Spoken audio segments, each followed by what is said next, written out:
Nessa lição, eu vou explicar um pouco sobre como é o processo de criação de uma história em quadrinhos. Talvez você já saiba alguma dessas informações, mas eu quero aproveitar também para comentar um pouco sobre a narrativa de quadrinhos em relação a elas e como ela se diferencia de outras maneiras de contar histórias. Esse conhecimento é fundamental para quem quer fazer quadrinhos e especialmente para quem quer escrever histórias em quadrinhos. Talvez você pense que saber sobre outras áreas além da escrita, no caso dos quadrinhos, é perda de tempo, porque o que você vai fazer é só escrever. E eu sei que você adquiriu esse curso para aprender como escrever uma história em quadrinhos. Mas você não vai conseguir ser eficiente nessa tarefa se não tiver em mente duas coisas. A primeira é que o conhecimento sobre narrativa é fundamental. O conhecimento sobre narrativa em geral, que não envolve só quadrinhos. E a segunda é que também é fundamental entender o que torna os quadrinhos tão diferentes de qualquer outra mídia. A produção de quadrinhos possui diversas etapas. Todas elas podem ser feitas pela mesma pessoa, mas também pode ser feita por pessoas diferentes. Algumas HQs podem pular etapas, como por exemplo não ter cor, mas eu vou me focar aqui no que é mais tradicionalmente lembrado, especialmente em HQs ocidentais, que é provavelmente os elementos com os quais você vai lidar na hora de produzir uma história em quadrinhos. Sendo um roteirista independente, é bem possível que você tenha que correr atrás de parceiros para fazer as outras etapas do processo. Isso se você, claro, quiser ficar só na parte da escrita. Então é importante saber o que mais é preciso e que tipo de habilidade é necessário para isso. Toda HQ começa com o roteiro. O roteiro é a descrição do que acontece na história. Existem diversas maneiras de fazer um roteiro de HQ. Eu vou falar sobre isso numa aula específica. Tradicionalmente, o roteiro é feito de forma escrita, em texto, mas não é necessariamente uma regra, é só uma tradição e algo que todo mundo já está acostumado porque é mais prático.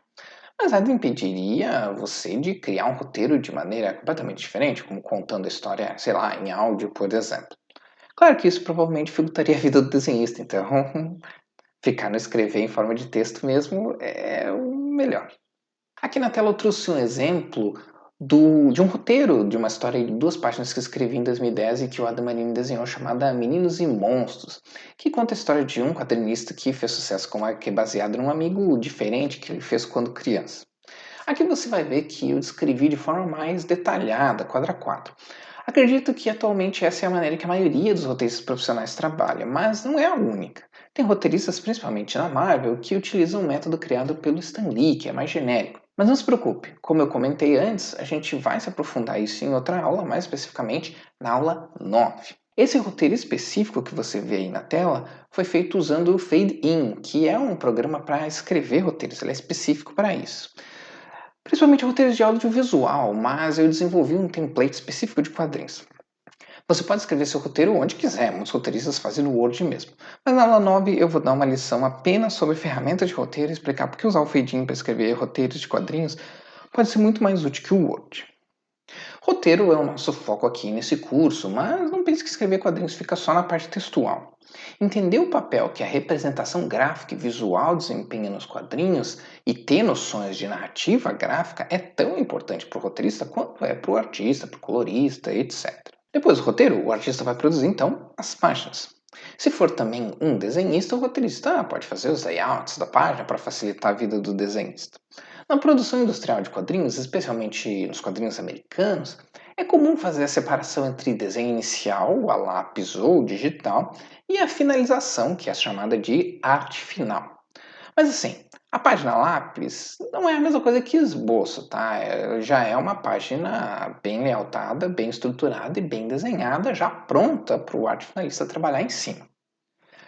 A arte final é normalmente feita com nanquim, não só por questões de tradição, mas porque o nanquim é algo que mantém a fidelidade da arte mesmo depois de muitas reproduções.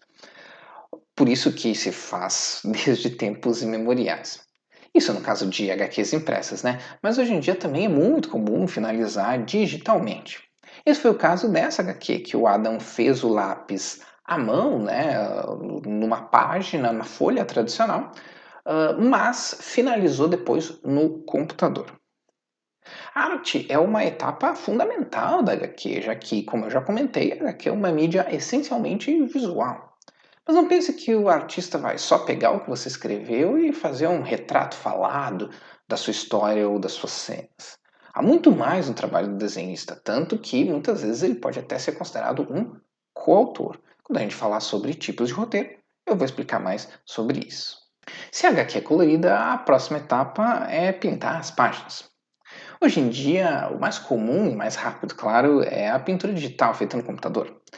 Mas é possível ver capas e até arte interna de histórias ainda pintadas do jeito tradicional, com materiais como guache, aquarela, tinta a óleo, lápis de cor, inclusive, entre outros. A capa da minha HQ Sarjeta de Terror Transição foi pintada com lápis de cor.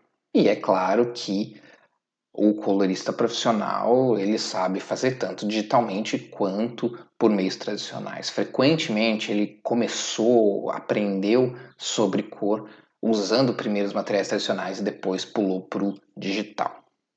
E é claro também que uma HQ não precisa ser colorida. Existem vários exemplos de HQs incríveis, feitas só em preto e branco, ou em tons de cinza por aí, mas não é por isso que a colorização não seja importante.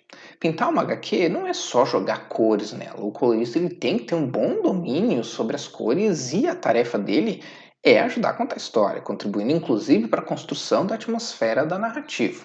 Aqui a cor também foi feita pelo Adam digitalmente, mas os quadrinhos americanos também têm de forma bem comum que uma pessoa específica trabalhe com as cores. Existem hoje muitos brasileiros que são coloristas profissionais que trabalham para Marvel, para DC e outras editoras americanas. Por último, temos o letramento, que é a inserção do que é textual na história, sejam diálogos, onomatopeias, som ambiente, textos em fachadas de prédios, etc., incluindo os elementos gráficos que vierem com esse texto, como os balões que vão junto com o texto da fala. Em resumo, tudo na HQ que exige texto e que está associado ao texto, o que inclui esses elementos. Por exemplo, o letrista, como é chamado desse profissional, não inclui só o texto do diálogo, ele também produz o balão, a caixa de narração e assim por diante. Antigamente esse trabalho era feito direto na página impressa e os textos eram escritos à mão mesmo. Mas hoje é feito tudo digitalmente no computador, a menos que seja em situações muito específicas de artistas independentes ou artistas que prefiram trabalhar especificamente com o texto, com a sua própria caligrafia em texto. Mas também dá para fazer isso digitalmente, ter sua própria caligrafia e transformar em fonte, por exemplo. O letramento dessa HQ Meninos e Monstros, quem fez fui eu. Esse era um projeto onde fazíamos uma HQ de uma ou duas páginas por semana, então boa parte das histórias era eu quem fazia o letramento. É uma tarefa relativamente fácil em termos de técnica, mas fazer bem feito exige conhecimentos bem específicos, não só dos softwares que você vai utilizar, mas também de como escolher o melhor tipo de texto, os tipos de som que palavras e formatos de letras diferentes evocam, onde posicionar os balões para ter um melhor fluxo de texto, entre várias outras coisas. Eu vou incluir no site um curso curto sobre letramento. Se ainda não estiver disponível enquanto você está assistindo esse vídeo, vai estar disponível em breve. Para o aspirante a roteirista, pode ser um bom complemento, porque muitas vezes vale mais a pena dividir certas tarefas do que ficar tentando encontrar um profissional para cada etapa, a não ser, claro, que você esteja disposto a pagar por esses profissionais e tenha como pagar esses profissionais. E há ainda outras etapas no processo, né, como diagramação, edição, revisão, impressão, distribuição e por aí vai. Mas com relação à produção de uma história propriamente dita, vamos deixar essas coisas de lado, pois são aspectos mais técnicos e que não vêm ao caso desse curso em particular. Aqui no Brasil é até bem comum você ver um quadrinista que faz tudo, do roteiro até o letramento. Isso porque a gente não tem uma indústria tão fértil de consumo como os Estados Unidos ou o Japão. Ou melhor, a gente tem uma indústria fértil criativamente. Existem muitos criadores de quadrinhos aqui, mas não existe exatamente uma indústria no mesmo sentido em que os Estados Unidos e o Japão têm, que estão bem associadas e bem enraizadas na cultura de cada um desses países. Tem autores que gostam disso, de fazer todo o processo, mas é um trabalho extremamente desgastante e que exige os mais diversos conhecimentos. Escrever envolve certas habilidades que são bem diferentes de desenhar, assim como requer habilidades diferentes de quem vai fazer o letramento, de quem vai fazer a cor e assim por diante. Eu pretendo incluir outro curso no meu site sobre produção de quadrinhos, um curso mais completo, que passa por noções-chave de ilustração, cor, letramento, etc. Mas vão ser apenas noções gerais para ajudar a quebrar um galho. Se você quiser ser, além de roteirista, se tornar um profissional em outras dessas áreas dos quadrinhos, vai ter que se aprofundar bastante, porque com roteiro você vai ter que saber alguma coisa sobre desenho, por exemplo, mas é mínimo. Se você for desenhar, você já vai ter que se aprofundar em coisas que você não precisaria se aprofundar sendo roteirista, como perspectiva e anatomia, por exemplo. É claro que a vantagem de poder fazer tudo é não precisar depender dos outros, né? Se você só escreve, vai ter que procurar pessoas para fazer todo o resto. Ou, no mínimo, mais uma pessoa que faça todo o resto. Na última aula, eu vou falar um pouco sobre como encontrar parceiros para o seu projeto de HQ. Mas entender a narrativa de quadrinhos vai além de saber as etapas da produção de uma HQ. Histórias em quadrinhos possuem características muito específicas, mas a melhor maneira de entender essas diferenças é comparando com outras mídias. Vamos pegar como base de comparação a literatura e o audiovisual, como filmes, por exemplo. Você já deve ter ouvido a clássica pergunta: quadrinhos é literatura? Enquanto para o leitor essa pergunta seja completamente irrelevante, para o autor ela até tem sua importância. Essa é, na verdade, um debate eterno, né? Mas é motivado pelo fato de que o termo literatura pode ser usado com mais de um significado. Literatura pode significar escrita artística. Então, toda narrativa que usa linguagem verbal escrita em algum nível de sua produção para escrever qualquer coisa que não seja técnico, que não seja um artigo científico, que não seja um ensaio, por exemplo, é literatura nesse caso, incluindo teatro, cinema e quadrinhos, pois esses contam com roteiros escritos. Mas essa é uma definição meio ampla demais, você não acha? Porque aí na prática tudo é literatura. E aí o termo acaba perdendo seu significado. Outra definição mais específica é que literatura é uma forma narrativa que tem como veículo a linguagem verbal escrita, ou falada no caso de um audiolivro. Nesse caso, podemos colocar nesse pacote romances, contos, crônicas, tudo o que tiver texto como veículo principal que carrega a narrativa, que carrega a história. Até mesmo livros ilustrados entram nessa categoria, pois, mesmo que o livro contenha imagens, não são as imagens que criam a narrativa, e sim o texto. Nesse caso, é provável que quadrinhos não sejam literatura, e sim uma coisa separada, porque o veículo da mensagem numa HQ não é o texto. Como assim não é o texto? Você deve estar pensando. Explico. O que diferencia uma história em quadrinhos de um livro é que um livro, se tiver ilustrações, funciona mesmo sem elas. Uma história em quadrinhos, pelo menos de uma forma geral, não funciona apenas com o texto. Isso porque o veículo de uma história em quadrinhos não é o texto, é a representação imagética, mais especificamente a representação gráfica e a representação simbólica. Se ainda não entender a diferença, pensa no seguinte: uma história em quadrinhos pode ser feita inteiramente só com imagens, sem nenhum texto, e ainda assim fazer sentido. Mas se a gente tirar todo o texto de um livro ilustrado, ele deixa de ser um livro. Ou ele não faz sentido, ou vai parecer incompleto. Esse exemplo aqui é de um conto de terror meu que foi publicado na antologia Diário Macabro, que eu já mostrei em uma lição anterior. Eu não costumo escrever contos literários com frequência, então eu precisei tomar um bom cuidado, né, um cuidado extra para lembrar que nessa mídia eu não tenho a ajuda da imagem para comunicar a história. E também era importante lembrar que o impacto da história depende exclusivamente de como eu consigo fazer o leitor ver a história mentalmente enquanto está lendo, o que exige habilidades um pouco diferentes da do roteirista de quadrinhos. Então, como você pode ver, o elemento da imagem como veículo dos quadrinhos é uma distinção bem importante para o roteirista. Você não precisa saber desenhar para escrever quadrinhos, mas precisa saber como contar uma história de forma gráfica ou pictórica, para usar um termo mais chique. Mas fica tranquilo que eu vou falar mais sobre isso na quinta aula desse curso. O audiovisual, como em filmes e séries de TV e até mesmo animações, é outra forma narrativa cujo veículo é a imagem. Bom, não só a imagem, né? Ela é apenas parte de um pacote mais complexo. De certa forma, um filme está mais próximo do mundo real porque é uma reprodução da realidade. O som num filme é feito com som, o movimento é movimento e assim por diante. É uma coisa óbvia, né? Mas entender isso faz toda a diferença na hora da gente se voltar para os quadrinhos. O veículo dos quadrinhos é a imagem, mas não é só isso, é a imagem estática. Quadrinhos não têm movimento. Quando tem, começa a virar animação. Eu não vou entrar na questão de experimentos, estou falando aqui da forma mais tradicional. Quadrinhos também não têm som, mais uma vez falando de forma tradicional.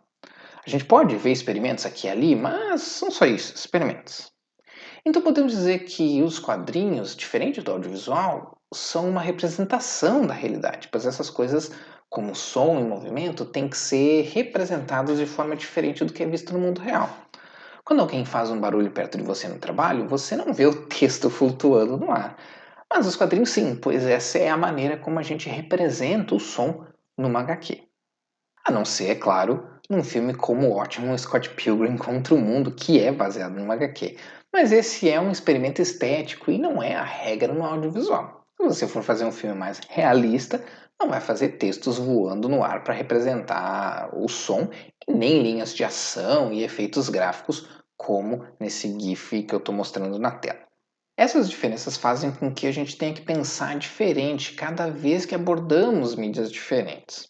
Uma história de terror, por exemplo, vai ter que ser contada de forma diferente em um livro, num filme ou num quadrinho. Num livro, a descrição do monstro faz a gente evocar uma imagem mental. Isso quer dizer que duas pessoas lendo a mesma descrição podem evocar imagens mentais diferentes do monstro, especialmente porque cada leitor vai completar a descrição também com suas próprias experiências. A mesma história num filme vai mostrar o monstro, então duas pessoas vão ver basicamente o mesmo monstro. Ele pode ser assustador para uma pessoa, mas não para outra, e é por isso que filmes fazem bastante uso do som nas histórias de terror, porque nesse sentido ele é muito mais confiável que a imagem em despertar emoções. Se nunca reparou, faça o teste. Tente assistir um filme de terror sem o som para ver como o impacto das cenas diminui bastante não tendo som nenhum. E nos quadrinhos o monstro vai aparecer, ao invés de ser descrito como num livro, mas também não tem som para ser usado como atalho para despertar emoções. Então o roteirista vai ter que se utilizar de outras estratégias para criar o clima necessário. Nas próximas aulas eu vou me aprofundar mais em todas essas questões, fica tranquilo. Um exercício bem legal que você pode fazer é tentar adaptar uma cena de algum audiovisual para texto escrito. Pega uma cena qualquer de algum filme ou episódio de série que você gosta e finja que você tem o trabalho de transformar essa cena em livro. Não em quadrinhos, em um livro escrito mesmo. Tente escrever a cena da melhor maneira possível, que seja o mais fiel possível ao que você viu na tela, e tente imaginar como você conseguiria evocar as mesmas emoções de ver a cena, mas só com texto. Vai ser um exercício bem interessante de fazer. E na próxima lição eu vou falar sobre a relação dos quadrinhos com as mais diversas linguagens, não só a linguagem verbal falada e escrita, mas outras linguagens também. Te vejo lá.